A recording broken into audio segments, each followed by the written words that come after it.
उत्तर प्रदेश के बाहुबली नेता गैंगस्टर मुख्तार अंसारी नहीं रहे। जुमेरात को उत्तर प्रदेश के बांडा के एक अस्पताल में दिल का दौरा पड़ने पर इनका इंतकाल हो गया। मुख्तार अंसारी के भाई अफजाल अंसारी ने इल्जाम लगाया कि मुख्तार अंसारी को जहर दिया गया है।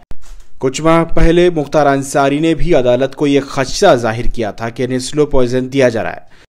मुख्तार अंसारी के इंतकाल के बाद रियासत में पुलिस का पहरा बढ़ा दिया गया। कई इलाकों में दफा 144 भी लगाया गया है। 63 साल मुख्तार अंसारी मौ से 5 मरतबा रुकन असम्बली रहे। 2005 में उत्तर प्रदेश और पंजाब के जेलों में कैद थे।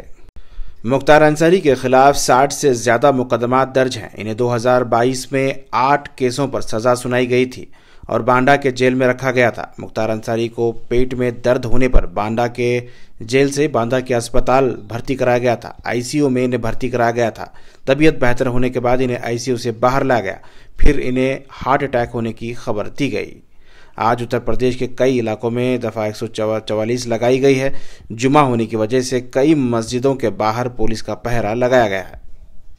कोई भी हमदर्द अगर हमारे दुख में शामिल है तो वो या शोर शराबा या कोई धक्का मुक्की, अगर हमारे परिवार का कोई हमदर्द है जिसको दुख है, वो इस तरह की कोई बात नहीं करेगा। कोई तमाशा बनने आया हम उसकी नहीं कर सकते, पर जो भी हमारे घर का है, जो हमारे दुख में है, उसको हमारा दुख समझना होगा, अपना दुख मानना होगा। भाई प्लीज, नए लड़के हैं, समझाइए।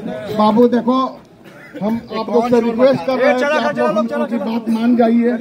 इससे बड़ा गम हम लोगों के लिए कुछ नहीं है, लेकिन हम आप लोगों से ये मोहब्बत के साथ कह रहे हैं कि आप लोग वापस चले जाइए।